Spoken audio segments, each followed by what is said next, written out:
What's up, everybody? How are y'all doing on this freezing cold morning? Yes, it is freezing here. It is January 2nd. And what we're doing is we're going to be changing this hub assembly on a Dodge Ram 1500 2002 model, two-wheel drive.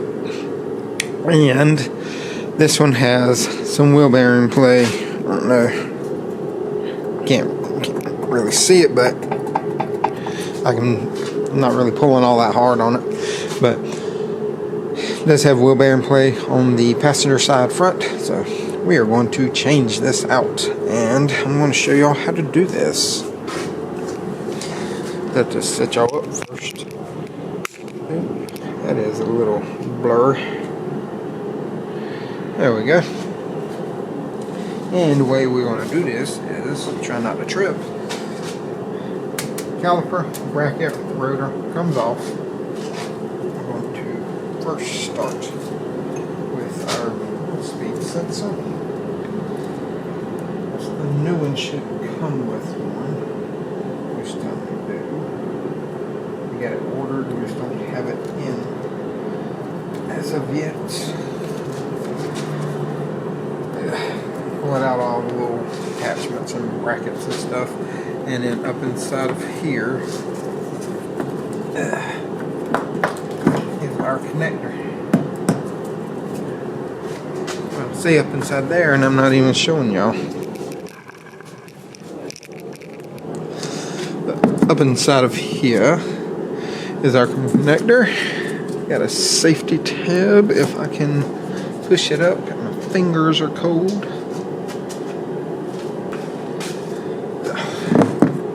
Red safety tab. I'm just going to push her up a little bit, and we should be able to get it out now.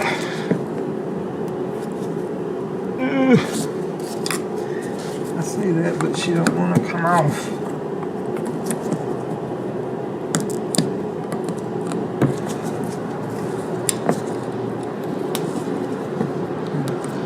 We have to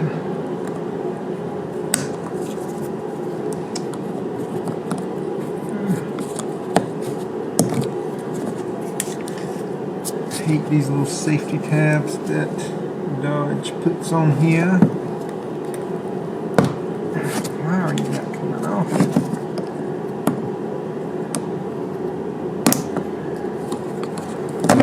There we go. I don't know if it comes with a new one of those, but we'll just take it off just to be safe. That way we don't break it. And now we can start taking the brakes off on this thing. It does state, for some reason in the specs, to take your tie rod off and your upper control arm ball joint. Don't know why. You can get to it behind the like where the rotor goes and all that stuff. It's weird to me that it states all that, but we're going to do it this way. I'm just going to take caliper, bracket, rotor off. Let me grab a couple tools, see which size these are. I don't have the tools or anything yet. I just wanted to knock the little wire out and show y'all where that's at. So 13 millimeter on the caliper bracket, caliper bolts, bracket bolts with the caliper. And these are little ones, so don't worry about that. See how small they are for some reason. Always expected these to be bigger, but first time I did them, they weren't. So I was like, these are kind of small for a truck, but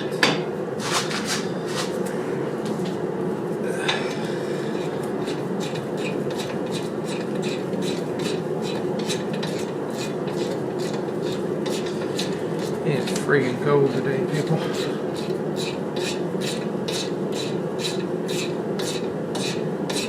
Come on.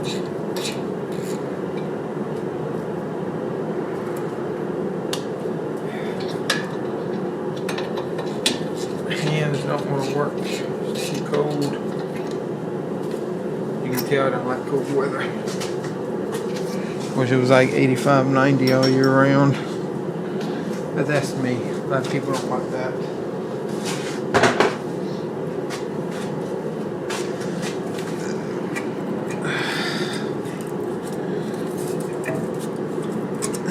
Come on. Here, come out.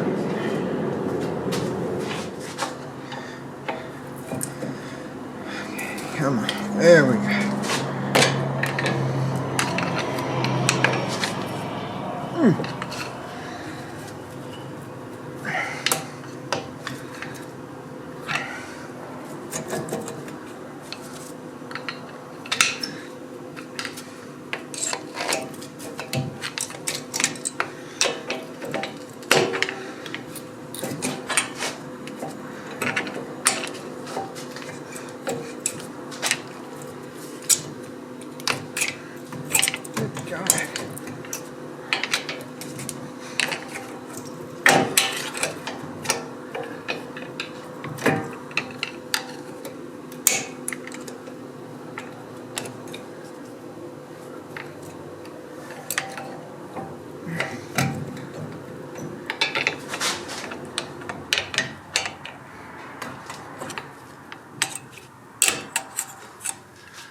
Things are crusty. Well, at least y'all get to see real life struggle.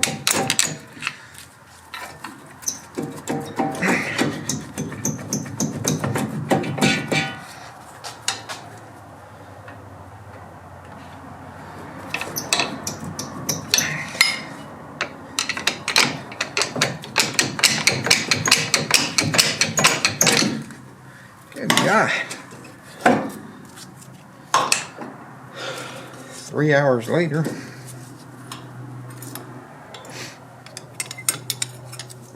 that way.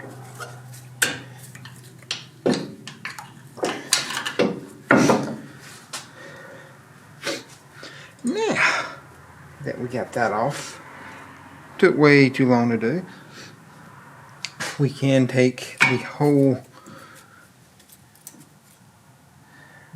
front pad is really thin anyway, but like I say, now that we got that off, go ahead and take this caliper bracket bolt off, which is humongous.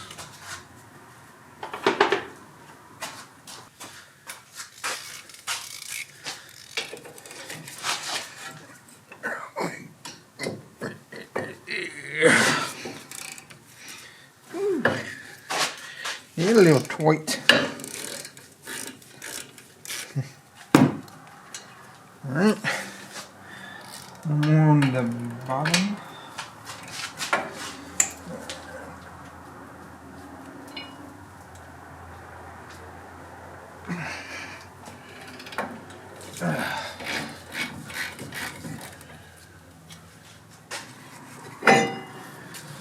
Flip our rotor off.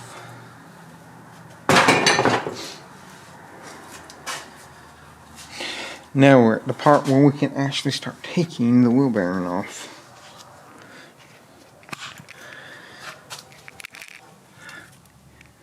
I know y'all can't really see in here, but this is the back side. We have 3 bolts. One's right here, one over there, one on top. So there's 2 on the bottom, 1 on the top. Do not know what size they are. Let me check that real quick. I'm gonna guess and say a 15. Hey, I was right. These do torque to 120 foot-pounds, so I'm gonna grab a 15 for my 1/2-inch ratchet so I can break them loose easier.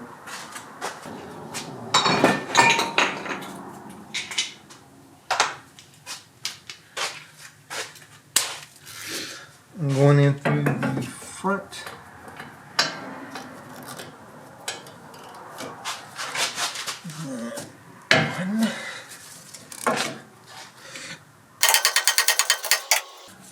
That's your bolts right there. Got all the bolts out, but I'm going to give y'all a little tip of the day. Take one of your bolts. I normally go on the top, thread it back in on these. I'd say just until you see the bolt get flush with the wheel bearing hub assembly on the front right here. That way whenever you go and break this loose right here, you're going to have to hit it with a hammer most of the time. You may even have to use one of those hub slide hammers, one of the hub adapters right here where you attach it and hit it with a hammer, whatever you got to do to get it out. This will keep it from falling out and potentially falling on your foot. These can break a foot. They are not light. I know you're supposed to wear steel toe shoes, but that still can cause it to fall on your ankle, you know, all that good stuff. So just a little tip. Just thread it in a little bit. That way whenever you hammer it out, it doesn't fall out completely. Let's see if y'all can hear this.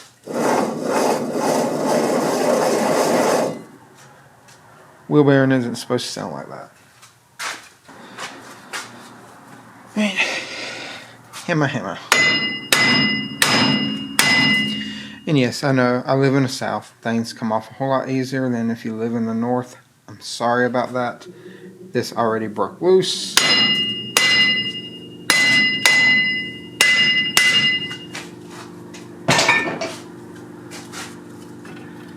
I know it sucks. Believe me, I lived in New York for a while. I understand the struggle, people. But I am from the South. Remember which way your shield goes. Goes like that. And most of the time you can kind of tell, because most of the mud will be on the back. And you're going to have all the brake dust on the front. But I typically like to lay them on the ground the way that they come out. So I'm going to lay this straight down like that.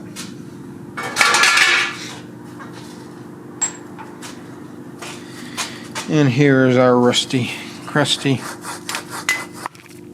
wheel bearing. Hub assembly, whatever. Give me some Scotch-Brite. I'm going to clean this out because she's a little dirty.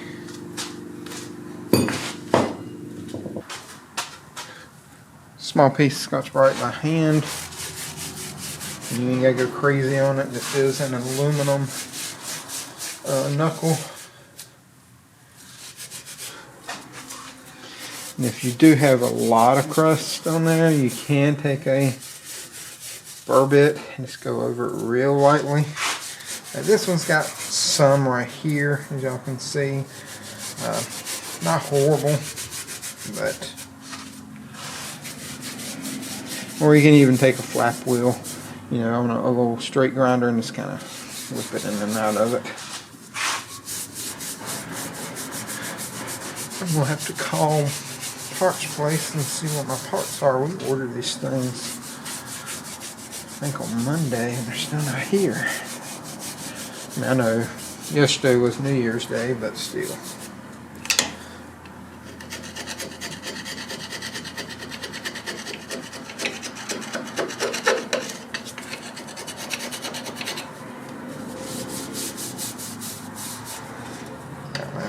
Piece right there out.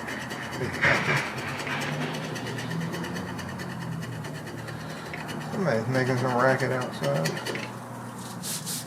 There we go. And clean.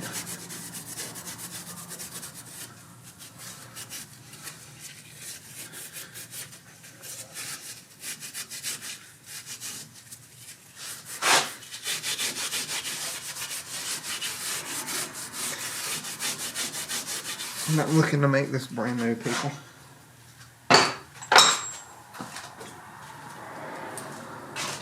The brick cleaner.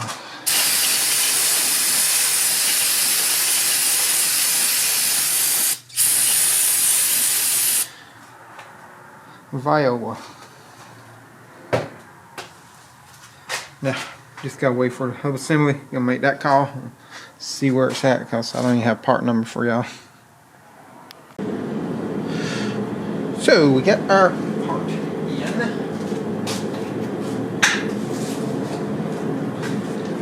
It is a Master Pro. O'Reilly's, not a sponsor. Part number 515073 should be a sensor on it. as I hit myself in the face with the box. And the paper cut myself off the box.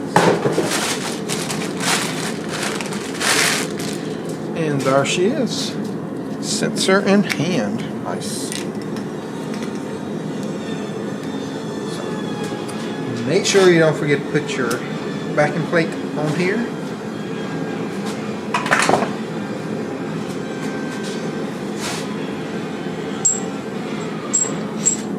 So, I'm going to stick my backing plate on with the adapter or hub, whatever you want to call it. So those up there. Remember, there's a notch cut out right here for your speed sensor.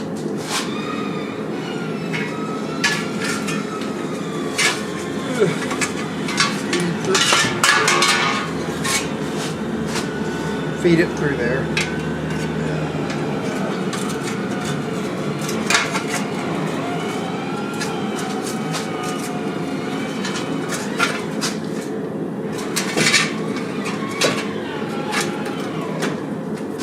One of the bolts.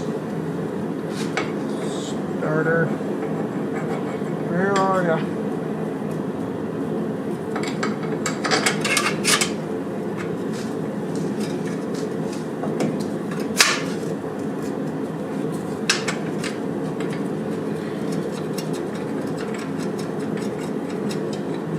Did clean up threads at the bolts.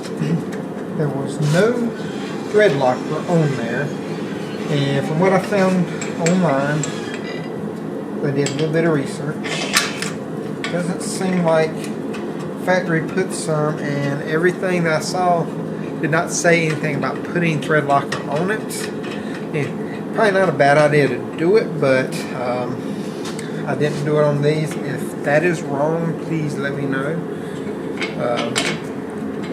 We will actually be able to go back and do them one at a time if we need to, but if you want to, go ahead and do it. Like I said, did not see anything stating that you should or you shouldn't, any of that stuff, so just go on your own accord as to what you feel is correct on that aspect. Like I said, I'm not doing it just because there was none on there from the beginning, and that was a factory hub. This truck only has like 116,000, 108,000, something like that on there. I mean nothing. It's 2002. I mean, I graduated in 2002. That tells you how old I am.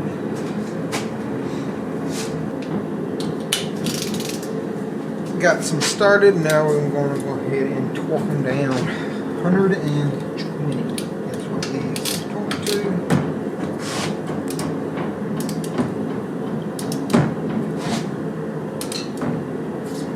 I'm just using my old click torque wrench.